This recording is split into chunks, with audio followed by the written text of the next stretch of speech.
반갑습니다 구독자님들. 8월 19일에 인사드립니다. 투자 포인트를 쉽게 알려드리는 고 팀장입니다. 어젯밤 미국에서 반도체가 크게 밀렸습니다. 마이크론이 무려 7%가 넘게, 그리고 샌디스크가 9%가 넘게 빠졌고, 필라델피아 반도체 지수는 628포인트가 넘게 급락을 했습니다. 원인은 미국 국채 30년물 금리입니다.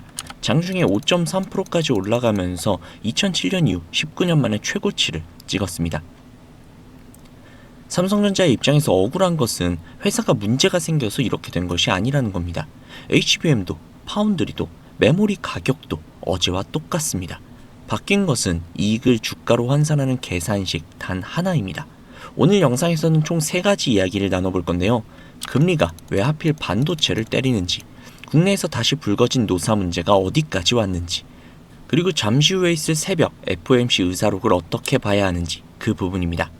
자, 지난밤 뉴욕 시장에서 미국 국채 30년물 금리가 장중에 5.3%가 넘게 치솟았습니다. 이게 어느 정도 수준이냐면은 2007년 이후 무려 19년 만에 가장 높은 자리입니다. 미국과 이란의 협상이 중단이 되면서 국제유가가 다시 오르기 시작을 했고, 유가가 오르니까 물가가 다시 자극이 될 거라는 우려가 커져났습니다. 그 우려가 채권 금리를 밀어 올린 겁니다. 여기서 미국의 재정 적자 확대로 국채 발행 물량이 늘어난다는 부담, 그리고 AI 데이터 센터 건설 자금을 회사채로 조달하는 빅테크들의 수요까지 겹쳤습니다. 쉽게 이야기를 하자면 세계의 압력이 동시에 채권 시장을 누르고 있는 셈입니다. 그 결과 뉴욕 증시 3대 지수가 사흘 내내 내려앉았고, 나스닥은 1.3% 가까이 하락을 했습니다. 그런데 여기서 중요한 것은 지수의 낙폭이 아니라 어떤 업종이 맞았느냐입니다.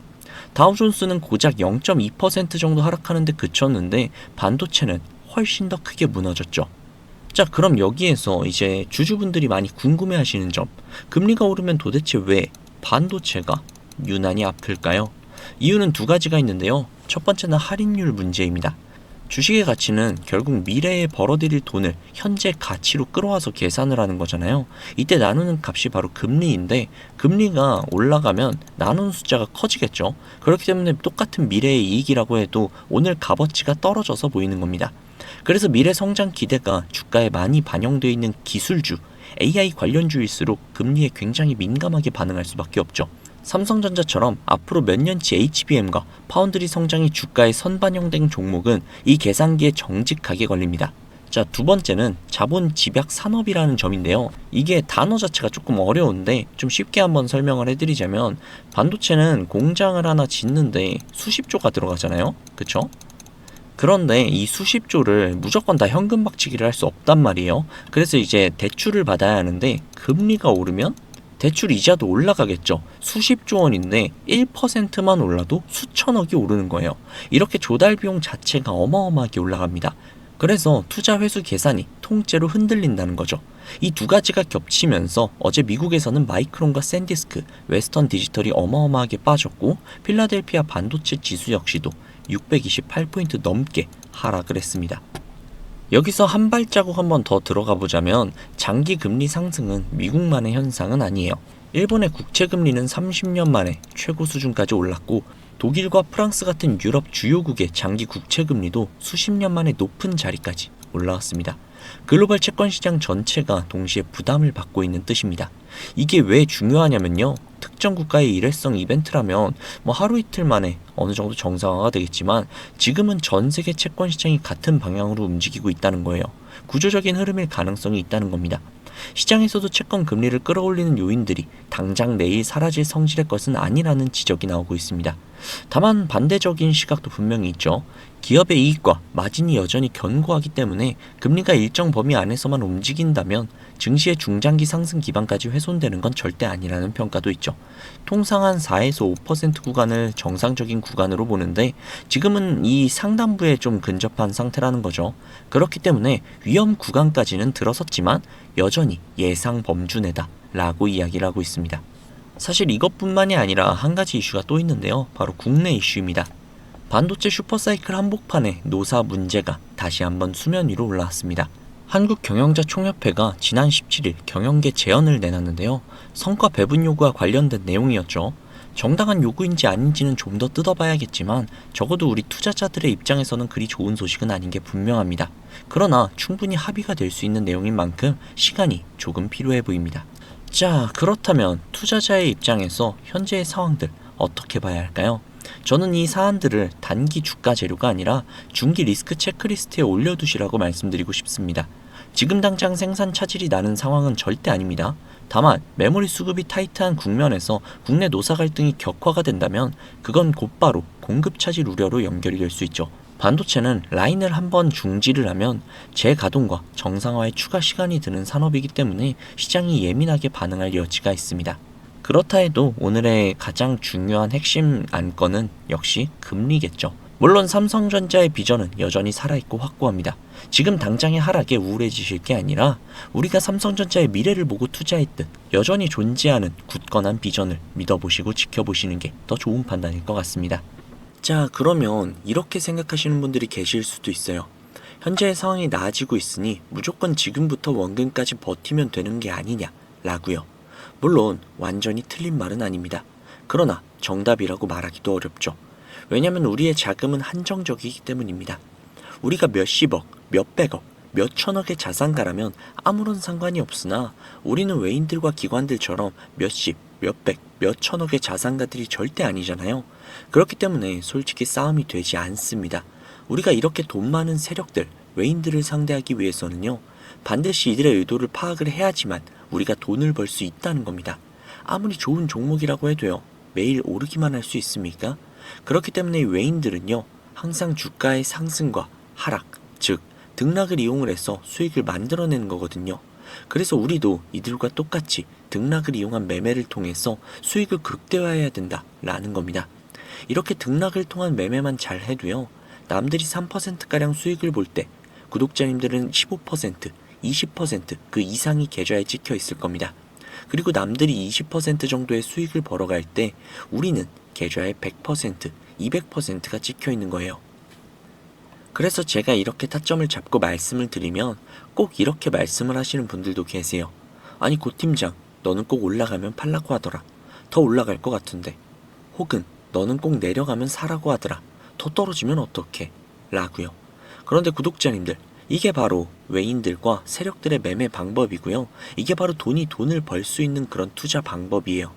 작년부터 꾸준히 방송을 놓치지 않고 따라오시는 분들은 수익을 많이 가져가고 있다. 정말 너무너무 고맙다. 이렇게 연락을 주세요.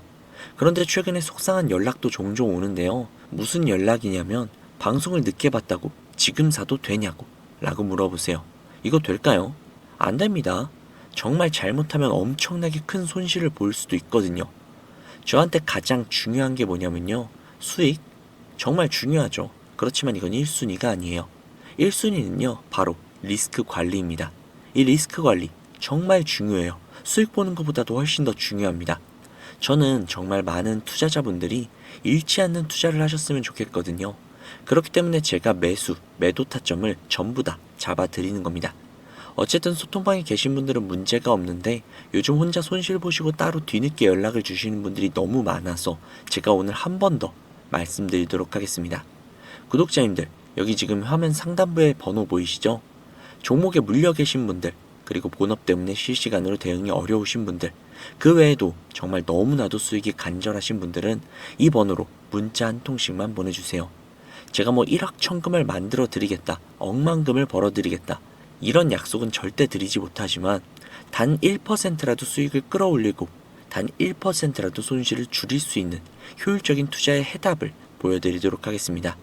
여기 상단부에 보이시는 010-2679-7056 010-2679-7056 이 번호로 수익이라고 적어서 문자 보내주시면요, 제 구독자님들이 방송을 보시고 연락을 주셨구나 라고 생각을 하면서 그분들 한 분 한 분께 매도 타점 장중에 나올 때마다 다이렉트로 바로바로 보내드릴게요.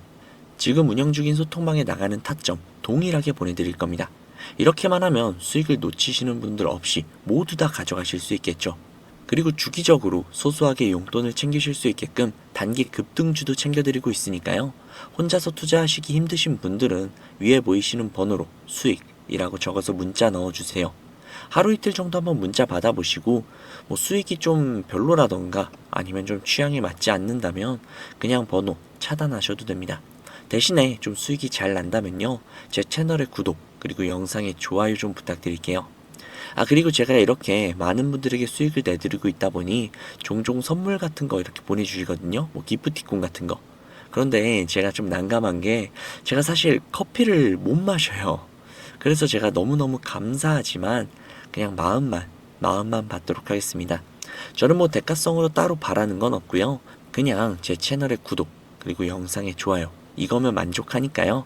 이 정도는 좀 부탁드려도 괜찮잖아요. 그쵸? 그리고 간혹 가다가 몇몇 분들이 또 물어보세요. 주식을 그렇게 잘하면 그냥 너 혼자 해먹지 왜 남들에게 알려주냐고 뭐 그렇게 생각하실 수 있습니다.